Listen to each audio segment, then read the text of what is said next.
আসসালামু আলাইকুম সুপ্রিয় দর্শক মণ্ডলী, আশা করি আপনারা সকলে খুবই ভালো আছেন। আজকে একটা খুবই আকর্ষণীয় বিষয় নিয়ে আপনাদের সামনে উপস্থিত হয়েছি। এখানে দেখে বুঝতে পারছেন বুগেনভেলিয়ার পুরা স্বর্গরাজ্য বলতে পারেন। একটা আমি দেখাচ্ছি, এটা একটা সাইড। সেই সঙ্গে এদিকে দেখুন এই যে কত সুন্দর গোলাপগুলো ফুটে আছে। এই গোলাপটা হচ্ছে সব থেকে বয়স্ক বা এই বাগানের সব থেকে পুরাতন গাছ বলতে পারেন। 20 বছর বয়স। গাছের গোড়াটা শুধু আপনারা দেখুন আর গাছটার গ্রোথটা দেখুন। এখানে এই যে দেখুন সারি সারি চন্দ্রমল্লিকার বিভিন্ন ভ্যারাইটি। এই যে দেখুন তাজমহল গোলাপ কত সুন্দর। তো আপনাদের যেটা দেখালাম সেটা হচ্ছে, এটা আমি একটা সাইড দেখালাম, আরো একবার আপনারা বুঝে নিন। এখান থেকে এই সাইডটা আপনাদের দেখালাম, আমি জাস্ট এখান থেকে এই সাইডটা দেখালাম। এবার আমরা কিন্তু যাব এই দিকটাতে। তো আসুন এবার এই দিকটাতেও আপনাদের নিয়ে যাচ্ছি। ভিডিওটি খুবই গুরুত্বপূর্ণ ভিডিও। আশা করি আজকের ভিডিওটি আপনাদের খুবই ভালো লাগবে। তো আপনারা ভিডিওটি স্কিপ না করে সম্পূর্ণ দেখার চেষ্টা করবেন। আজকে গাছের চারা তৈরি থেকে নিয়ে শুরু করে সমস্ত বিষয়টা আপনাদের সঙ্গে শেয়ার করব। এদিকে ইনডোর প্ল্যান্ট, এই যে দেখুন কত সুন্দর সুন্দর সব ইনডোর প্ল্যান্ট রাখা আছে। আজকের ভিডিওটি খুবই মনোরম ভিডিও হতে চলেছে। আপনারা ভিডিওটি এক সেকেন্ডও স্কিপ না করে সম্পূর্ণ দেখার চেষ্টা করবেন, কেননা আজকের ভিডিওটা থেকে আপনারা জানতে পারবেন যে গাছের কতটা স্টক, বিশেষ করে ফুল গাছের তো আমি নাম দিয়েছি স্বর্গরাজ্য বলতে পারেন। বুগেনভেলিয়া দেখুন কত রকমের ভ্যারাইটিস কালার। সেই সঙ্গে চারা, এখান থেকে চারাও কালেক্ট করতে পারেন আপনারা। এটা অবশ্যই আপনাদের যোগাযোগ নাম্বার আমি দিয়ে দেব। সেই সঙ্গে আরেকটা আকর্ষণীয় বিষয় হচ্ছে ইনডোর প্ল্যান্টের প্রচুর ভ্যারাইটি। এই যে দেখুন এগুলো কিন্তু সব রেডি চারা, যদিও এদের সব এই যে লোগো সব দেওয়া আছে কি কি নাম। আর আরেকটা বিষয় হচ্ছে এই দিকটাতে গোলাপ, আপনাদের তো আগেই বললাম। এই যে দেখুন গোলাপগুলো কত সুন্দর, একদম থোকা হয়ে ফুটে আছে। এই যে দেখুন কত বড় গোলাপ। আর এই গাছটা হচ্ছে সব থেকে এই বাগানের পুরাতন গাছ, সেটি হচ্ছে 20 বছর বয়সের। এর যে ফুলের কুঁড়িগুলো আপনারা দেখুন তাহলে বুঝতে পারবেন এই যে ফুলটা কত বড় হতে পারে। এখানে আপনারা দেখছেন এটি হচ্ছে থাই মিষ্টি আমরা। এই যে দেখুন এখানে অল টাইম, সেটা হচ্ছে দূরে আপনারা দেখছেন যেটা, ওটা কিন্তু একদম খাওয়ার উপযুক্ত হয়ে গেছে। সেই সঙ্গে এখানে দেখুন একটু ছোট সাইজ, তার থেকে এখানে আরো ছোট সাইজ। দূরে এটা দেখুন এখানে কিন্তু অলরেডি মুকুল চলে এসেছে। আর একটা বিষয় হচ্ছে এখানে এটা হচ্ছে ফিলিপাইন্স আখ। ফিলিপাইন্স আখটি কিন্তু খুবই সুস্বাদু এবং খাওয়ার একটি উপযুক্ত বলতে পারেন, যথেষ্ট মিষ্টি।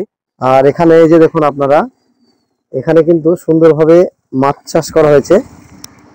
এখানে কিন্তু খুবই সুন্দরভাবে কিন্তু মাছ চাষ করা হয়েছে। এটা কিভাবে কি করেছে সিস্টেমটা, সেটাও আপনাদের সঙ্গে শেয়ার করব। আর এদিকে তো আপনাদের বললাম যে ইনডোর প্ল্যান্ট, বিশেষ করে দেখুন কত সুন্দর। এত কিছু কর্মকাণ্ড যার সম্বন্ধে বলা হলো, তার সঙ্গে আপনাদের পরিচয় করাচ্ছি। আসসালামু আলাইকুম। ওয়ালাইকুম আসসালাম। তো কেমন আছো বলো? আছি ভালোই। এটা হচ্ছে পরিচিত মুখ, আপনারা হয়তো ইউটিউবে দেখে থাকবেন। সেন্টু ভাইয়ের নিজের একটা ইউটিউব চ্যানেল আছে, তো তোমার চ্যানেল সম্বন্ধে একটু বলো আর তোমার চ্যানেলের নাম। বন্ধুরা, আমার চ্যানেলের নাম গার্ডেন উইথ সেন্টু। আপনারা এই চ্যানেলটি সাবস্ক্রাইব করে রাখবেন। এতে আপনারা দেখতে পাবেন বিভিন্ন গাছের পরিচর্যা এবং বিভিন্ন চারা তৈরি, গ্রাফটিং, পরিচর্যা সম্পূর্ণ আমার ভিডিওতে তুলে ধরার চেষ্টা করি। গাছগুলো তো যা বুঝতে পারলাম, এখান থেকে মার্কেটিং এরও একটা ব্যাপার কি করা হচ্ছে? এর আগে দেখুন আমি শখই ছিল, তো শখে থেকে অনেক কালেকশন করে ফেলেছে। তো বিভিন্ন নার্সারি ম্যানরা বলছে আর কি যে চারা তৈরি করে দাও কিছু। এই অ্যাকচুয়ালি আমার মুর্শিদাবাদে এরকম থাই ভ্যারাইটিজের বোগেনভিলিয়া সহজে কেউ পায় না। তো ওদের যেহেতু চাহিদা আছে, নার্সারি ম্যানরা বলছে চারা কিছু তৈরি করে দাও। তো এই বছর আমি কিছু চারা তৈরি করেছি এবং দিয়েওছি কিছু নার্সারিকে। অডিয়েন্সের উদ্দেশ্যে তোমার মোবাইল নাম্বারটা বলো, আমি যদিও স্ক্রিনে দিয়ে দেবো সেটা। আমার নাম্বার হচ্ছে 9732801212, মানে 9732801212। এটাতে হোয়াটসঅ্যাপ আছে, আপনারা যোগাযোগ করতে পারেন। মেনলি আমার মানে আগে তো গোলাপের পুরে প্রচন্ড পরিমাণে নেশা ছিল, অনেক গোলাপও কালেকশন করেছি। কিন্তু এখন বর্তমানে আমি 3টে গাছই আমার কাছে বেশি হয়েছে। মানে গোলাপও আছে, গোলাপ নেই তা নাই, গোলাপেও পরিচর্যা করি। তার সঙ্গে বোগেনভিলিয়া ফার্স্ট, তারপরে অ্যাডিনিয়াম করি গরমের যে ফুলটা, আর সঙ্গে আমি এই ইনডোর প্ল্যান্ট কালেকশন করি এবং কিছু চারাও তৈরি করার চেষ্টা করি।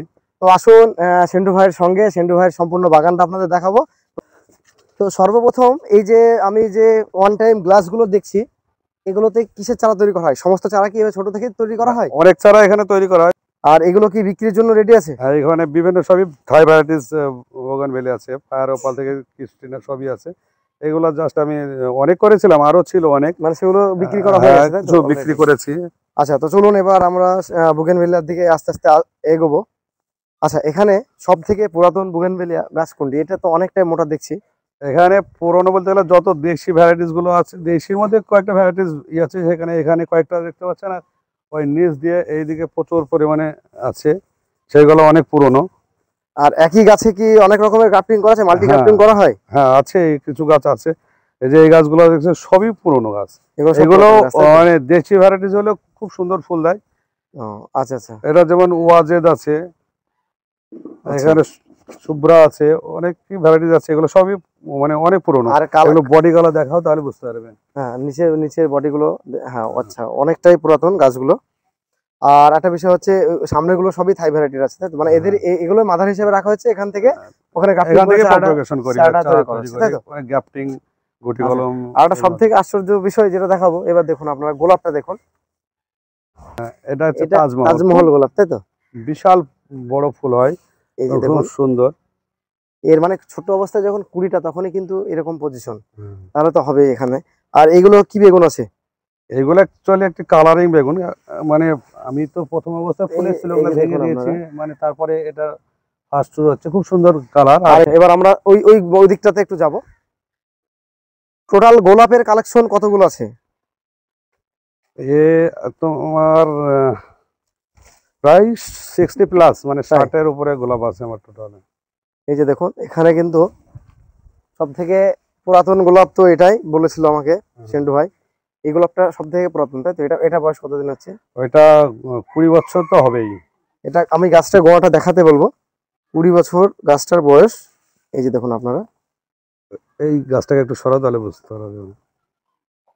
এই যে দেখুন আপনারা, এটা হচ্ছে কিন্তু 20 বছর বয়স। আর এই সেই তাজমহল, এই ফুলের সাইজটা দেখুন, এবার 2 হাতেও মানে মানে ধরছে না। 2 হাজার ধরছে না। আর এটা কি একই আছে? না, এটা সেই যেটা বাজারে আর কি ও, বিক্রি হয়, মানে ওই সাধারণত এটা এই পাপড়িটা এইভাবে কিন্তু ওরা এটা পাপড়িটা বাণিজ্যিক ভাবে যেটা চাষ করে, এটা মানে বাজারে খুব বিক্রি। এটার পাপড়িটা খুব মোটা, ফুলটা লংজিভিটি অনেক, মানে সহজে নষ্ট হয় না। আচ্ছা। এখান থেকে এটা তো মাদার প্ল্যান্ট, আমার এখান থেকে সব মানে সায়ন কালেকশন করে, আমার যে মানে বীজের চারা আছে ওইগুলো আমি গ্যাপটিং করি। আর এগুলো কি একটা গাছে আরো মানে এক্সট্রা কোনো মাল্টি গ্রাফটিং কিছু করা আছে না? এগুলো শুধু হ্যাঁ, একটা আছে, তাই তো? কয়েকটি গাছে আছে। ও, এখন তো অ্যাকচুয়ালি এটা অ্যাডিনিয়াম ডরমেন্সিতে, এখন তো শীতে শীতে হ্যাঁ, মানে ঘুমাচ্ছে, কোনো কোয়ালিটি নেই। এই ফেব্রুয়ারি মার্চের পর থেকে এর মানে আসল রূপ ফিরে আর আসবে। এগুলো কি সব বিক্রির জন্য আছে? আর এখানে কিছু মানে থাই থাই ভ্যারাইটিস আছে যেগুলো এখন ট্রেন্ডিং এ আছে। এগুলো থিমা রেড আছে, ব্রিজা রেড আছে, কায়াটা আছে, এখানে মানে এইদিকে আছে মহারানী আছে। মানে বুগেনভেলিয়ার স্টকটা সব থেকে বেশি যেটা দেখছি। এখন প্রায় 80+ আমার কালেকশন 80 আছে। প্লাস। ফিলিপাইনের ব্ল্যাক আক, এটা খুব ব্ল্যাক। নরম, মানে একটা বাচ্চা ছেলেও এটা খেতে পারবে, এত নরম। আর এটা অনেকটাই লম্বা হয়, আর এটা যথেষ্ট গ্রোথ হ্যাঁ, আছে গাছটা। মানে একে ভালোভাবে পরিচর্যা করতে পারলে একটা গাছ থেকে 2-2.5 লিটার রস মানে আসে। একটা থেকে আসবে, তাই তো? একটা এগুলা বেগুনিয়া, বেগুনিয়ার অনেক ভ্যারাইটিস হয়। এটা হচ্ছে অ্যাকচুয়ালি নতুন একটা প্রজাতি, সেটা হচ্ছে আপনার গোলাপের মতো পুরো মানে চাপা পাপড়ি, আচ্ছা আচ্ছা। মানে গোলাপ যেমন ফুটে সেইভাবে। আর এর আগে যেগুলো পাওয়া যেত সেগুলো সিঙ্গেল, এগুলো সিঙ্গেল। আর এটা কি রোজি, এটা কি ইনডোর প্ল্যান্ট না দুইভাবে চাষ করা যাবে? এটা শীতের সময় পুরো বাইরেই ভালো হয়। আর বাদ বাকি সময় বর্ষার সময় গাছটা জীবিত থাকে, মানে বর্ষার সময়কে মানে বৃষ্টির জল থেকে দূরে রাখলে তাহলে গাছটা তাহলে দীর্ঘদিন বাঁচিয়ে রাখা যায় এগুলা। ও, পরে আচ্ছা। কাটিং করে আবার চারা তৈরি করা যায়। স্ট্রবেরি কি এটা এই বছরের না আগেকার গাছ ছিল? না, এবারে আমার একটা গাছ ছিল, ওইটা ওটা রানার থেকে চারা তৈরি করে হ্যাঁ। ওটা রাখা হয়েছে, যেহেতু শেড করা আছে সেক্ষেত্রে গাছের কিন্তু একটু এই সমস্ত গাছগুলো বর্ষার জলটা না লাগলে হলো, হ্যাঁ, তাহলে কিন্তু এটা দীর্ঘদিন থেকে যাবে।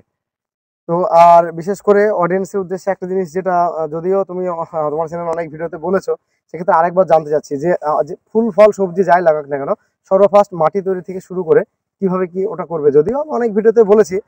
সব গাছের জন্য একই রকম মাটি তা নয়, শীতের গাছের জন্য একরকম মাটি থাকে, পার্মানেন্ট গাছের জন্য একই রকম মাটি থাকে। তবে আমি প্রায় মাটিতেই মানে লাল বালিটা একটু মিশানোর চেষ্টা করি, যাতে অয়েল ড্রেনেজটা ভালো হবে। আচ্ছা, ড্রেন মানে সিস্টেমটা কেমন করি, মানে গার্ডেন সয়েল আমি যদি নিই 40%, আপনার 30% থাকবে, 30 থেকে 40% থাকবে গোবরের সার, যেটা 1 বছরের উপরে পুরনো হবে, 2 বছর পুরনো হলে ভালো হয়। আচ্ছা। তার সঙ্গে 20% লাল বালি, যেটা বিল্ডিং তৈরির কাজে লাগে, আর তার সঙ্গে একটু হালকা কোকোপিট থাকলে কোকোপিটটা আমি মিশাই, মাটিটা খুব ভালো হয়। এমনি সাধারণ গাছের জন্য। আর আম গাছের জন্য হলে কোনো মতেই আপনারা গোবরের সারটা মেশাবেন না। সেক্ষেত্রে গাছ গাছের যখন বড় হয়ে যাবে তখন হালকা হালকা গোবরের সার দিতে পারেন, কিন্তু মাটি তৈরির সময় গোবরের সার দেবেন না। ওখানে পাতা পচা সার আপনারা ব্যবহার করতে পারেন অল্প পরিমাণে, আর প্লেন মাটিতে আম গাছটা আমার মন বলছে ভালো হয়। সেটা ভালো কাজ হয় যেহেতু। আর আম গাছে আবার নাইট্রোজেন যুক্ত সার বেশি হয়ে গেলে সময় পাতা ঝরে যায়। হ্যাঁ, আর একটা পাতা আকর্ষণীয় পড়ে বিষয় যায়। হচ্ছে আমরা আপনার এদিকে একটু আসুন। এই যে এটা- এই আম গাছটা আছে, তো এখানে 6টা গ্রাফটিং করা আছে আমার নিজের হাতে। ও আচ্ছা, এইটা এই গাছটাতে 6টি কালারের 6টি কোয়ালিটির আম মানে আছে। সঠিক কোয়ালিটির আম হয়, তাই তো? হ্যাঁ, সব আলাদা আলাদা আলাদা আছে। আচ্ছা, এটা একটা গ্রাফটিং আছে, এটা একটা গ্রাফটিং আছে, এখানে একটা গ্রাফটিং, এটা একটা গ্রাফটিং, সব মানে মানে 6টা কালার একটা আছে। গাছে ছটা ভ্যারাইটির আম হয়, তাই তো? আর একটা আকর্ষণীয় বিষয়, এখানে একটা বেগুন গাছ দেখাবো। একটা বেগুন গাছ আছে, এটা সেই গল্পে আমরা শুনেছিলাম যে আমাদের দিকে লগা বা আকুশি বলা হয়, যে আকুশি দিয়ে বেগুন পাড়তে হবে। তো এটা কিন্তু সেরকম প্রজাতির একটা গাছ। এখানে গোড়া থেকে দেখো, তাহলে বুঝতে পারবে। এই যে দেখুন আপনারা, এখান থেকে নিয়ে মোটামুটি প্রায় 6 ফুটের উপর হাইট। আর এই বেগুনটা কি এটা ছোট ছোট হয়, তাই তো? এগুলো ছোট হলে খুব টেস্টি। মানে এটা কি থকা থকা হয়ে হয়? থোকা থোকা। আচ্ছা, ওর এটা পাশে দেখো, ওই পাশেরটা, এটা- এইটাতে ওইটাতেই আজকে উঠানো হলো। আচ্ছা আচ্ছা, এই যে দেখুন, আজকেই উঠানো হলো। এই গাছটা বয়স কতদিন হবে? এই গাছটা 2 বছর বয়স। এর অনেক দিনই থাকে, তাই তো? অনেকদিন থাকে বলতে গেলে এর মানে রুট ট্রিটমেন্টটা জরুরি। রুট ট্রিটমেন্ট ভালো থাকলে বেগুন গাছ অনেকদিন বাঁচিয়ে রাখা যায়। আচ্ছা আচ্ছা, এর জন্য রুটে যেসব প্রবলেমগুলো হয় সেগুলো নিম খোল একটু দিলে, আপনার যে কোনো একটা মাইক্রোরাইজার যেগুলো রুট তৈরি করে নতুন নতুন, সেগুলো ব্যবহার করলে, আর কিছু মানে মাইক্রো নিউট্রিয়েন্ট ব্যবহার করলে গাছ অনেকদিন বেঁচে থাকবে। আর এই বুগেনভিলিয়াটা একই গাছে তো অনেক কটা কালার হ্যাঁ। দেখছি আমি। এটা এখান থেকে গ্রাফটিং করা হয়েছে, তাই তো? একই গাছে হ্যাঁ, এটাতে আমি 4টে করেছিলাম, একটা ফেল মেরেছে, একটা, দুটো, 3টে তিনটে আছে, তাই তো? আপাতত তিনটে। এটা চিলি গ্রুপের খুব সুন্দর ফুলগুলো হয়। এটা চিলি গ্রুপ, তাই তো? হ্যাঁ, এটা হচ্ছে চিলি আইসক্রিম, চিলি হোয়াইট আর চিলি অরেঞ্জ। এটা কি ভ্যারাইটি এটা বুগেনভিলিয়া? Fire opal. একটা বুগেনভিলিয়া আপনাদের দেখাচ্ছি। এটা দেখুন, এখানে একই গাছে কটা কালার আছে এখানে? এটাতে 5টি আছে। একই গাছে 5টা কালার করা হয়েছে। তো সুপ্রিয় দর্শক মণ্ডলী, ভিডিওটি আশা করি আপনাদের ভালো লেগেছে। ভিডিওটি ভালো লাগলে অবশ্যই একটি লাইক করবেন। সেই সঙ্গে আরো একটি বিষয় দেখাচ্ছি। এই যে দেখুন, এখানেও কিন্তু কটা কালার আছে? 12টা কালার আছে। 12টা? হ্যাঁ। তাই? আচ্ছা, অডিয়েন্সের উদ্দেশ্যে একটু দেখিয়ে দাও মোটামুটি যতটা ফুল ফুটেছে। আমি এখানে একটা, এইটা একটা আছে, এইটা একটা, এটা ফায়ার ওপাল, এটা ভিএফ রুবি, সবগুলো এটা হচ্ছে চকলেট ব্রাউন, এখানে একটা, তিনটা। হ্যাঁ। তো আশা করি আজকের ভিডিও থেকে আপনারা সম্পূর্ণ বিষয়গুলো জানতে পারবেন, কিভাবে কি গাছ লাগালে আপনাদের আরো বেশি উন্নত করতে পারবেন বাগানের। সেই সঙ্গে গাছের গ্রোথ, এই যে দেখুন কত সুন্দর গ্রোথ। আচ্ছা, একটা জিনিস তো আমি বলতে ভুলে গেছি, এদের রাসায়নিক সার কি কিছু ব্যবহার করা হয় না? সবটা জৈবভাবেই করা হচ্ছে? না, গোলাপে রাসায়নিক খাবার হালকা দেওয়া লাগে। মানে এর মেন, গোলাপেরও মেন হচ্ছে রুট ভালো রাখতে পারলে, আপনি খাবার যদি কম দেন তবুও অসুবিধা নেই, ভালো ফুল ভালো হবে আর আর গাছও ভালো থাকবে। সামগ্রিকভাবে পেস্টিসাইড বা ফাঙ্গিসাইড কি কি ব্যবহার করা হয়? পেস্টিসাইড বলতে গেলে আমি কাকা ব্যবহার করি, এটা আচ্ছা। মাইট লাগে, গোলাপে একটা হচ্ছে মাইট লাগে। আর ফাঙ্গিসাইড তো যে কোনো একটা ফাঙ্গিসাইড ব্যবহার করতে হয়, মানে অল্টারনেটিভ করে ব্যবহার করা ভালো করি আমি সেটা। তো সুপ্রিয় দর্শক মন্ডলী, ভিডিওটি আজ আর বেশি লম্বা করছি না। দেশ ও প্রবাস থেকে অলরেডি আমার চ্যানেলকে যারা সাবস্ক্রাইব করে রেখেছেন তাদেরকে অসংখ্য ধন্যবাদ আশার আলো গার্ডেনিং চ্যানেলের সঙ্গে জুড়ে থাকার জন্য। নতুনদের উদ্দেশ্যে একটি বার্তা, আপনারা আমার চ্যানেলকে সাবস্ক্রাইব করে অল নোটিফিকেশন বেলটি অন করে রাখবেন, যাতে করে আমি কোনো ভিডিও দিলে খুব সহজে আপনারা নোটিফিকেশন পেয়ে যান। তো প্রত্যেক ভিডিওর শেষে আপনাদের আমি যেটা বলি আবারও বলছি, আপনারা সকলে ভালো থাকবেন, সুস্থ থাকবেন।